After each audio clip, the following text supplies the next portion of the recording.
Hello everybody and welcome back to KXP. So I'm pretty excited to get started in today's episode. We are going to be focusing on two main missions, one being the retribution of our failure in the last episode to successfully return a probe from the Mun, and so that is what we're going to do first. However, let's take a look at our contracts real fast.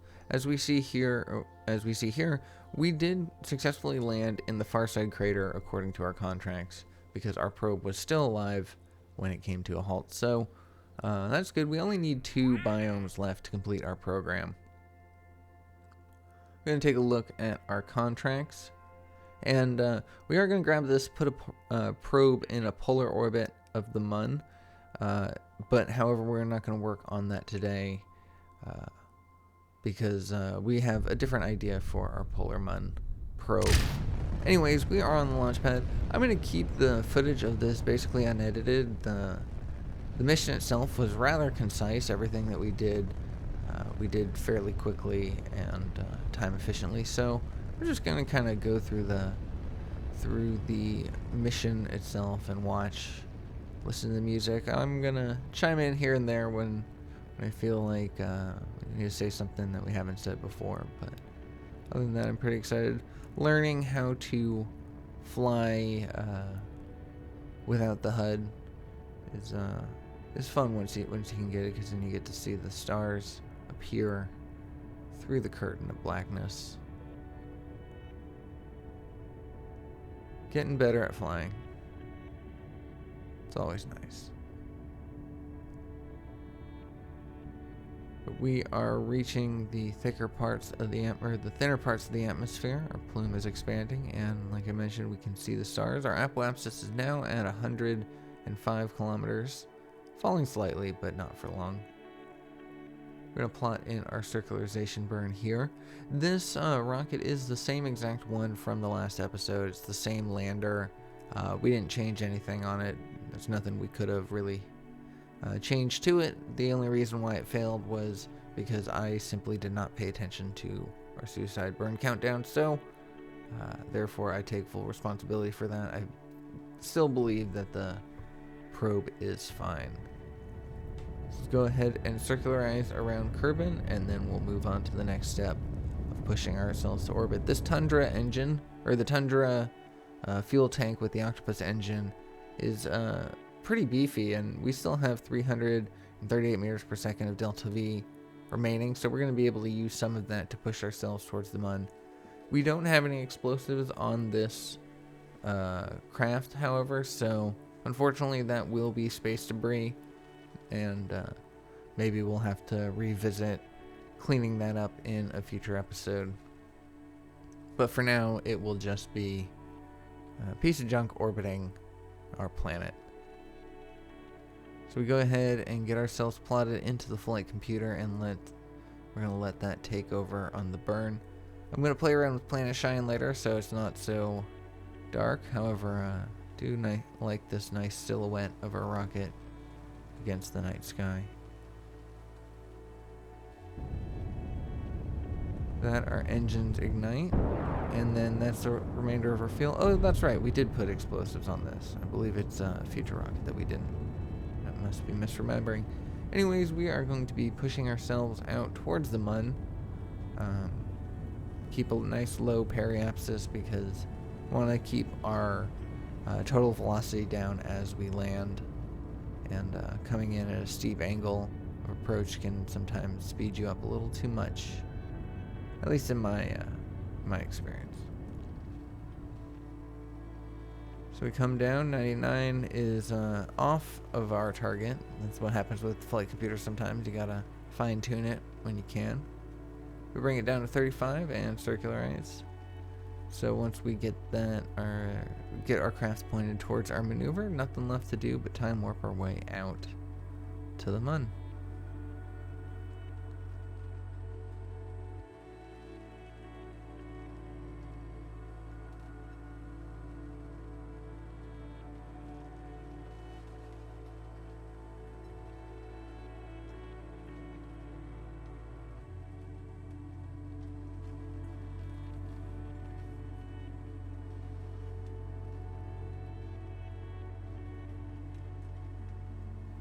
And with that, we find ourselves on the far side in the nighttime.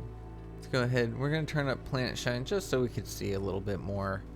And we'll adjust it a little bit later so it's not blown out. But we easily have enough delta V to circularize, over 1,000.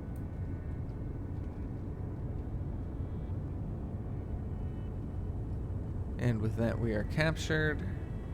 And now our apoapsis is low enough. We are now circularized at a pretty equatorial orbit, which is nice. We're going to drop down into this little crater right here. I believe we don't have that science. It may actually be where our previous probe landed, which is fine because we don't have the science from that because it blew up before we got the chance.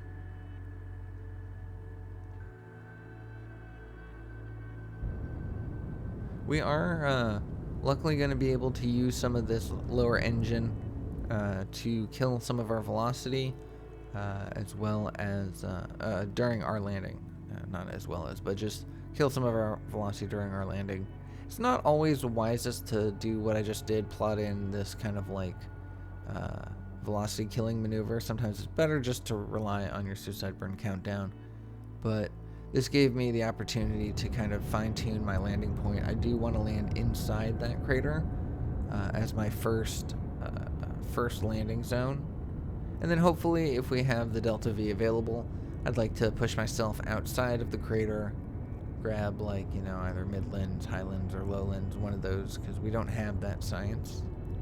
We don't have any of the science, so. But I definitely want to land it somewhere differently than where we previously had. So here's to hoping. Anyways, we have our suicide burn countdown up in the top left. We are now at 15 seconds to burn. 7, 5, 4, 2, and at 0.8 seconds to the suicide burn countdown, we burn, but we do kill a lot of our velocity early, so we just feather it in manually. But with that, we have successfully touched down on another biome. We are now in the lowlands. I thought it was a named crater, but fortunately not. But that's okay. That is a new biome, so we can go ahead and do some science. Quite a bit, actually. 40, 16, 32, 48, 80. Not bad. We are going to be landing a Kerbal on the Mun pretty soon. We want to pursue that program as well, because as much as cool as it is that we will be the first of our group, the first of the Janus project to complete a program, technically we don't conquer, we can't claim that the Mun is fully done until we plant a flag on it. So we will be wanting to get Kerbals on the surface soon, but with this science that we're grabbing, we should be able to unlock quite a bit of useful technology that will help us get there. And once again, just feathering the touchdown. This time we experienced the collision that we have from the parallax mod. It knocks us over, but thankfully it doesn't destroy our solar panel and or any other part of our craft. But as we see in our mission logs, we now have successfully completed the program, the Mun Probes program of landing in 3 different spots, as well as one of the side contracts. So now, with nothing else left to do, we go ahead and take off and just kind of point ourselves upwards in a general direction. End up aiming towards Kerbin because I feel like that's just a fun shot to see. But this isn't the most efficient way of returning to Kerbin, just to let you know, if any of you are following along in this video and trying to learn some things from my successes and my failures, which I highly recommend. I learned a lot of what I know from Kerbal from just watching other YouTubers do their Let's Plays, and when they had some issues, I kind of took note of like, oh, well, what caused their issues, and then I tried to avoid that in the future. And then when they got things right, it's a great learning experience. But just wanted to point out that what I just did there is definitely not fuel efficient. Nonetheless, it worked to get ourselves out of the Mun sphere of influence, and as we see here, we have enough delta V to bring ourselves back home with a periapsis of 42 kilometers. which is our favorite way to come in because that gives us enough of an angle to slow down and come in one pass typically. So that's good. We plotted in flight into the flight computer, and now we are setting our delay for the 4 hours so that way we can stage our action group 4 to arm our parachutes and get ourselves ready for descent. And then we went ahead and staged our separation. So this craft will now be ready to come back in the atmosphere regardless of whether or not we have probe control of it. With that flip, we are now in Kerbin's sphere of influence, and so we're just going to time warp until the maneuver, and there we go. Flight computer takes over both the starting and the stopping of the engine. And a short while later, we should see the craft stage. There we go. And so now, as we see, all of our science has been stored safely in our capsule, and when we go to click on the parachutes, we'll see that the parachutes are indeed armed. In the top left corner, you may have missed it, but we do not have control of our probe right now. So at that point when the maneuver was made, we would have not been able to arm our parachute, nor would we have been able to separate the lower part of our craft to expose our heat shield. So it's good. Flight computer is a great and powerful tool. You just unfortunately have to deal with remote tech in order to get it. But coming back through the atmosphere, once again glorified by Firefly's re-entry effect. A little the Kerbin looks a little strange from Planet Shine just because I have the thing turned up so high, but I want to be able to see our craft in the darkness of space, so yeah, give and take a little bit. Yep, no connection right now, still none, so, and we probably will continue to have none as we are on the far side of Kerbin from mission control, so there's no way we would have been able to stage our parachutes manually, and for that I'm thankful that we were able to set this all up. And with our parachute opening fully and a safe touchdown, we roll a little bit. I decided to hop in the camera just to get a nice view of what mission control would be seeing. But yeah, that was a successful return from the MUN. We have now completed the MUN probes program, and we're going to have a whole mess of science to spend. I'm going to do one more launch in this video. I feel like we could do a little more with our time. So let's go ahead and take this science, all 526 of it. Love to see that. And we're going to spend it real fast in our thing just to see if we can get anything to help our next launch. Primarily, the thing we want to spend on immediately is the fuel systems. That gives us access to the fuel ducts. We're going to pick up the simple command modules because, like I said, we're going to want to start throwing Kerbals at the MUN, and I don't really feel like dealing with the spherical pods that KXP has been, or POV has been relying on.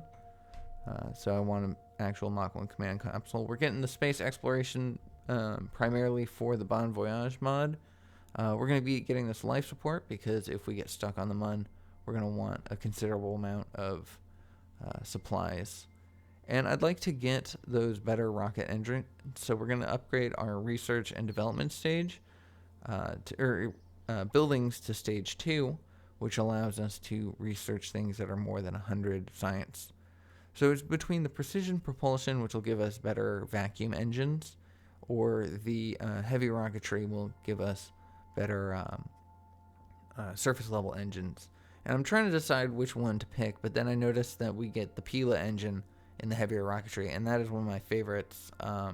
It's from Ven's Parts, and so it's an easy solution to pick that. We're also going to grab, using the rest of our science, this 90-point advanced flight control, because then we get better reaction wheels.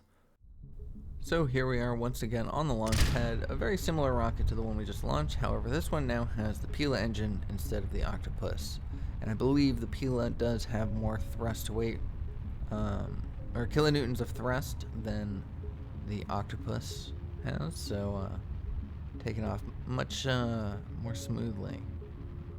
It's a nice cloudy day over at the KSC. I like launching on those days because you get a nice reveal of the sky above. It looks like the KSC is about to be in a thunderstorm, so this rocket took off just in time. We don't have any weather effects. There's nothing, as far as I know, no mod that works with Black Rack's volumetric clouds to add weather effects to your rocket. So like if you take off during the rain, what kind of effect that would have on your flight path. We do have Ferrum Aerospace Research, but I'm not sure that it works with volumetric clouds. We decided to combat the boat-like nature of our rocket by throwing on some RCS, which was a very helpful part of this design.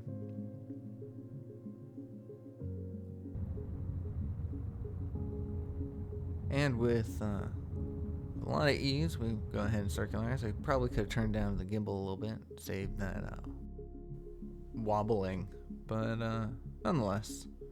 Now we only have 792 meters per second delta V left in our tank, and so and it's going to take a little bit more than that to get to the MUN. So we decide to just kind of point ourselves at the MUN and utilize as much of our fuel as possible. And if we can, we're just going to jettison it into the surface of the MUN and let it explode upon impact.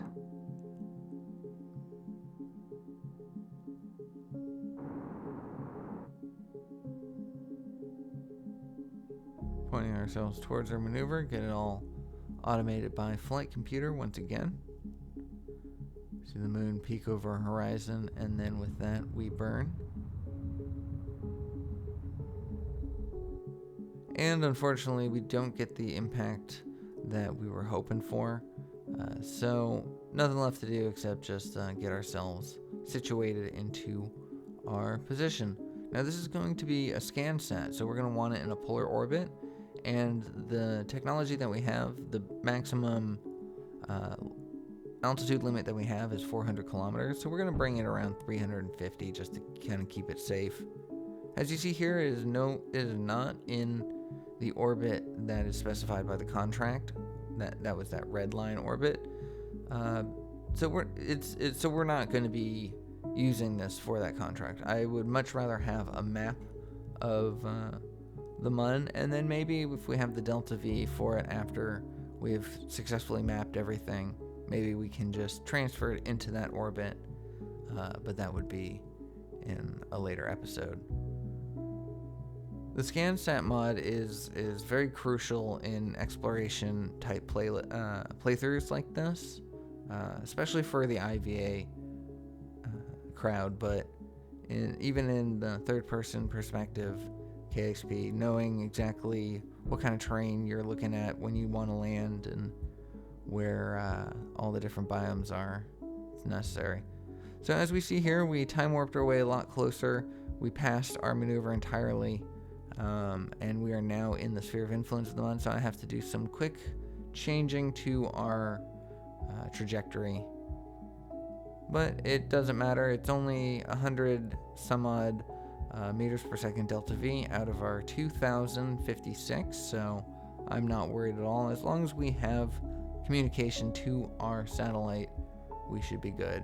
And with these upgraded communication dishes that you see sticking out there, the four dishes each, we actually have a huge range of communication now. These are much more powerful than our previous ones, and with the fact that we now have 4 instead of the 3, we can transmit our signal to Minmus as well. We now have a dish pointed at Minmus, so this ScanSat is going to be multi-purpose, especially now that we have the better communications. And we'll probably need to set up another network, an equatorial network around the MUN as well, because we're going to want to expand our communication network as thoroughly as possible. Anyways, we got our maneuver planned in, so let's go ahead and time warp our way there.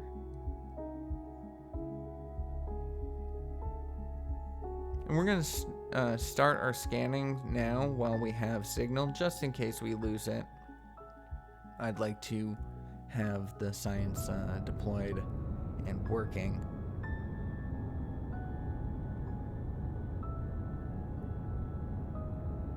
And easily enough, we get ourselves into a circular orbit, 336 and 38. But, however, we are kind of on the border of where the sunlight is, and unfortunately, our devices only work in sunlight, so we are going to do an extreme inclination change here and get ourselves to where we are primarily in the sunlight so we can get the most out of our efforts with the ScanSat. And this isn't just for maps. We actually have 2 contracts to get maps of the MUN for an altimetry scan and multispectral scan. So we'll be getting some good money from this as well. It will, however, take a bit for the scanning to complete, so it'll be a bit before we get that money. But nonetheless, it's good that we got it done, and I'm glad that we had enough time in the episode to do it. Alright, with that, we have 1,254 meters per second delta V remaining, and we are in our final position for now, so hopefully we'll be able to send this probe onto that contract after it's done. But as we see in our contracts, we are now increasing the percentage of the MUN scanned, so we know that this is sufficient for our contract. And it's very good. It was a very successful episode, and I'm pretty happy with that. The only milestone we got was the completing of the MUN probe program, but nonetheless, I'm pretty happy with our progress so far. But anyways, that is where I'm going to leave today's episode. Thank you so much for watching. I hope you enjoyed it. I hope you're looking forward for more KXP. If you did think about subscribing, drop me a like, let me know your thoughts, and I will see y'all in the next one. Take care.